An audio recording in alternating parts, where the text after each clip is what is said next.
अंतिम वक्ता के रूप में आ रहे हैं आर्यन, जिनका विषय है नरक गति के दुख। सभी को सादर जय। मेरा नाम आर्यन, मैं 8वीं कक्षा में पढ़ता हूँ। आज मेरा इस गोष्ठी में मेरा विषय है कि नरक का गति का वर्णन। जब जीव अपने जीवन काल में अपने स्वभाव को भूलकर पर द्रव्य इष्ट अनिष्ट भाव का वर्णन करता है, तब जीव नरक का बंध करता है।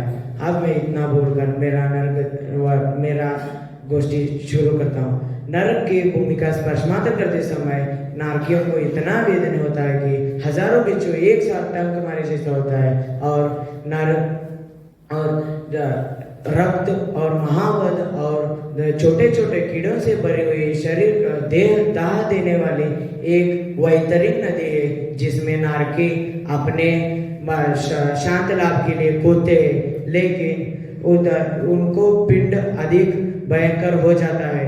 और नरक में अनेक सेमल के पेड़ हैं, जिनके पत्ते इधर उधर हमारे मनुष्य गति में पत्ते के जैसे नहीं, उनके पत्ते तलवारों के समान है। और जब दुखे नरक उनके वृक्ष के नीचे जाकर खड़े होते हैं और चाह मिलाने की आशा करते हैं, तब वृक्ष के पत्ते उनके ऊपर गिरकर उनके शरीर चिर देता है। और नरक में इतना गर्मी होता है कि हजारों 1,00,000 योजन के सुमेरु के बराबर गोल लोहे का पिंड भी पिघल जाता है।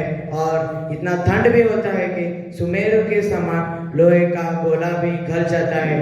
और नारकी शांत नहीं रहते, एक दूसरे से झगड़ते रहते हैं, एक दूसरे को धूप देते रहते हैं, और एक दूसरे से शरीर को टुकड़े टुकड़े कर डालते हैं। बारंबार पारे की भांति के विषय बिखर कर फिर जुड़ जाते हैं। और असुर कुमार देव पहले, दूसरे तथा तीसरे नरक तक जाकर वहां की पड़ी हुई तीव्र यातनाओं में पड़ी हुई नारकियों को अपनी अवधि ज्ञान से परस्पर वैर बतलाकर अथवा क्रूरता और कुतूहल से आपस में लड़ाता है और स्वयं आनंदित होता है। और नारकियों को इतना प्यास लगता है कि मिल जाए तो पूरे महासागर का पानी पी जाए, लेकिन पीने के लिए एक बूंद का पानी भी नहीं मिलता है।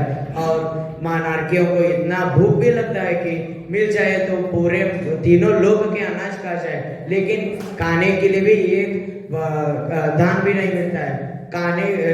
सुख शांत नहीं है, लेकिन खाने पीने के लिए भी कुछ भी नहीं मिलता है। और उन नरकों में आप दुख निकाल कर कम से कम हजारों वर्ष, अधिक से अधिक 10,000 वर्ष तक भोगते हैं। और किसी शुभ कर्म से वे जीव मनुष्य गति का प्राप्त करके बोल के मेरा विषय विराम करता हूँ।